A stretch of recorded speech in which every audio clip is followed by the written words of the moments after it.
ดภาพมามันจะมีลมจากชันๆเช่นพี่น้องเสียงกาดกีดๆก็ขอโทษขออภัยเด้อมื้อนี้อายคนรอ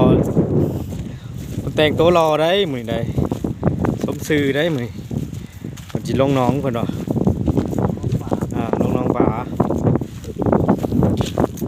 บ่ได้เห็นเพิ่นแต่เช้ามาก็มาโอ้ย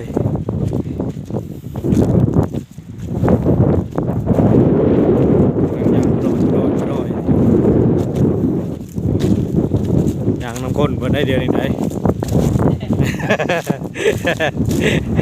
อย่างน้ำข้นได้ก็น้อยอยู่ได้เดียวเหมือนบริยางไม่พอนะ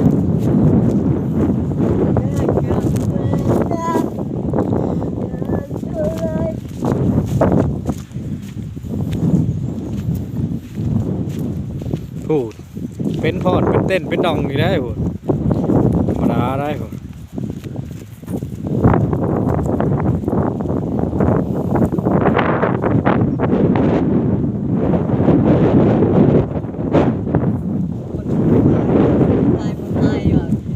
ชุดปุ่นชิลงน้องนะพี่น้องมันก็ได้ว่าได้บดทันหากินแบบบ้านๆนี่แหละบนหากินบ้านเนาะคนบ้านนี่แหละคนบ้านหากินแบบคนขี้ย่านผู้หญิงก็จังสิบ่มีผู้แน่มักอยู่เดี๋ยวนี้หั่นคนมักกันหลายแต่เพิ่นหั่นย่านผู้หญิงเขาคอยเห็นในคลิปมื้อนี้ก็เห็นเขาลงพวกช่อง YouTube นี่แหละเขาแต่งงานกันน้องบองกับบาตูนมื้อนี้ขอกันเรียบร้อยแต่งยังบ่ทันได้แต่งเนาะขอกันเรียบร้อยพอเต้ากระชำแต่งเลยนะพวก YouTube เลยเจ้าของ YouTube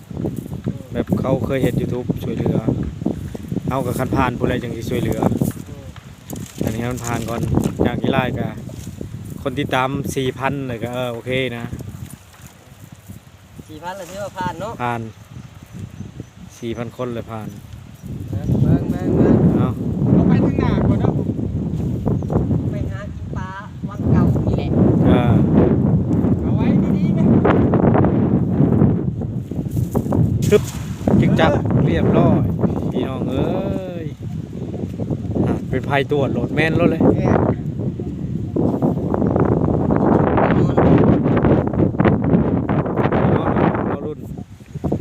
นี่แหละวิชาการบ้านๆเอาพี่น้องเอ้ยบ่ได้มีหยังแหละ